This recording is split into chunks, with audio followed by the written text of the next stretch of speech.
Years ago, my girlfriend and I were teachers, and in June of each year, we would take a group of kids camping. We had a 12-person tent set up on our site, which was right next to a small lake. The site included a picnic table and a fire ring. Part of the trip was telling campfire stories about the Jersey Devil, since the campground was located in an area where there had been many sightings over the years. The kids enjoyed being scared, and they couldn't wait to return the following year. This was around the 5th annual trip we had taken, and, up to that point, nothing had happened. On the last night after the stories, when the kids were safely asleep, my GF and I sat by the campfire in beach chairs. We had just bought a new puppy, and she was tied to the tent on a long lead so she could run around. Suddenly the logs in the fire collapsed and the light from the fire dimmed considerably. Our propane torch that was on the picnic table dimmed at the same time. It became almost pitch black, and that's when the puppy started to growl. She was right next to me, and every hair on her back was standing straight up as she stared into the darkness. Suddenly from out of the water comes this large figure about 20 yards from our site. At first I thought it was a person, but then it bent over and started running on all fours. I could only see the outline of the thing, and the back end was higher than the front. It wasn't a bear or a dog or a deer. It looked and ran like something I had never seen. It was in no hurry, as it just trotted by and into the woods near our site. I jumped up and ran to my car and turned on the lights. The car lights lit up our campsite, but there was no sign of anything out of the ordinary. I told my GF to wake the kids because we were leaving. She was the braver one, and convinced me to stay. We eventually calmed down and turned in for the night. I laid down by the tent opening with a large butcher knife and did not sleep until the sun came up. Nothing like this has ever happened to me before or since, but I swear I saw something that was not a man or an animal. I haven't been back camping since.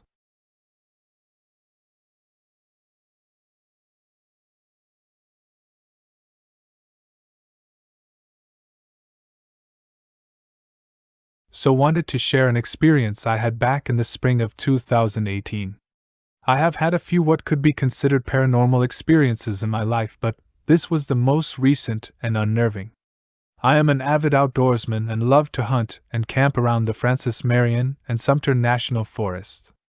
Back in 2018, I took my young son and dog out to a remote area in the National Forest to test out a new camper shell on my recently purchased truck.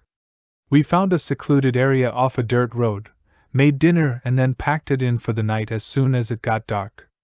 Around 11 p.m. at night I sat up and looked out the back of the truck due to my dog growling. In the distance I saw what looked like hundreds of small white balls of light darting around, then hovering for a few seconds and slowly converging to our campsite.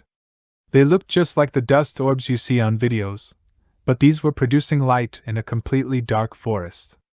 They soon surrounded my truck. Seemed like hundreds of them. They were a soft white light, and they didn't blink. Lighting bugs were out early evening, but those were yellow and blinking.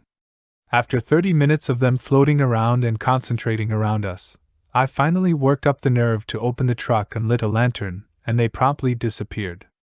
After turning off the lights and locking back up, they came back. My son was fast asleep, thank goodness. I watched them until I finally fell asleep around 1 a.m. The next morning when we tried to leave, the battery was dead on the new truck.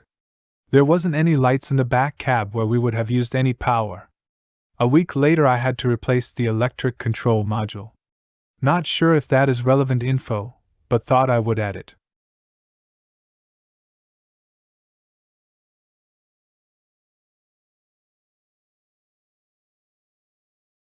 So when I was young I lived on a farm with my family that had some pretty freaky urban legends attached to it. Even to the point that a lot of my indigenous family refused to visit out of fear. How the story goes is there was an evil creature that lived at the bottom of the hill and came out at night to torment and play tricks on people. I never believed in that stuff even as a kid, but one night I started having vivid, almost real feeling nightmares about being chased by it around the property that got so bad it ended up putting me in therapy.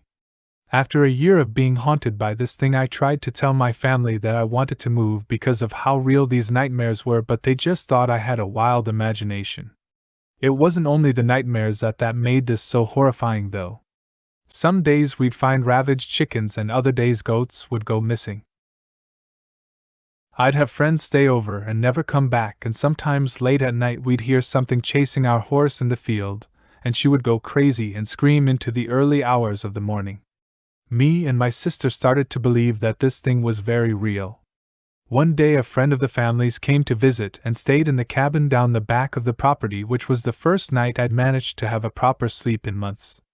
That night the friend of my parents had the worst nightmares he'd ever had and left early the next day and never came to visit again. He said as he was packing that something was chasing him in his dreams, and when he woke he heard muffled crying outside the cabin, and it was shaking as if something was hitting the side the building with full force. The look of fear on that man's face still haunts me to this day. The man was shaking and crying as he drove away, and my parents refused to talk with us about it. Later on that day my sister and I walked down to the cabin to find it was on a lean and the inside looked like it had been hit with an earthquake. My parents sold the farm and moved away a couple of months after that. I never had those nightmares again. A few years later my siblings and I were sent an article about the farm and a murder-suicide that happened after the husband that bought the property went insane, stabbed his wife to death, and then shot himself in the head. My parents refused to talk about it, but sometimes my siblings and cousins bring it up in conversation, sharing the trauma it caused us and our friends that refused to come back after the horrible night terrors they experienced there. That entire town is fucked.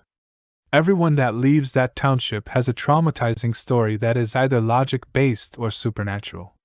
So many terrible things have happened there, so I wouldn't be surprised if there's something more sinister living on that land. If you want to go down a depressing wormhole, look up the Bourville murders. It's our very own little Australian version of Derry. I'm not sure if the whole thing was in my mind or a real horror story, but after finding out about the murder that happened a couple of years later, I'm starting to believe that thing is still there and entering people's nightmares, butchering the local wildlife and terrorizing whoever buys up that land.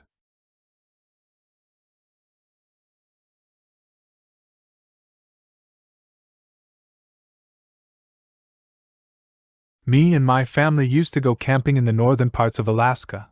There had never been any strange encounters or events until the last time we were camping.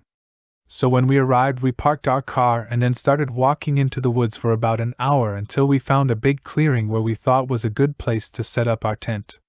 Fast forward a few hours, we had just finished eating and were going to go to bed when we all heard a loud scream coming from the woods. We all stopped and went silenced. It sounded like a grown man screaming. We didn't know what to do, but our father went into the woods trying to find this guy screaming, because he might have needed help or something.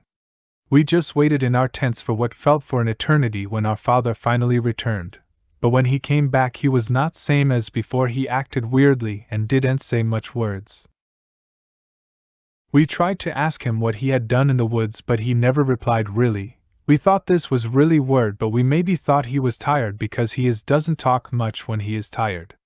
Then we all went to sleep, and the next morning we see our father's sleeping bag was empty. We checked the camping area for him, but we didn't find him. About an hour later he returned and said he had been lost the whole night and never found his way back to us. And we all started thinking the same thing. That man that came back and slept in the same tent as us was not our really father. We all freaked out and packed our stuff and got out of there.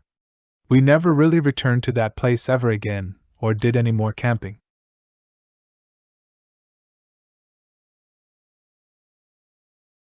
Have a good night, sweetie.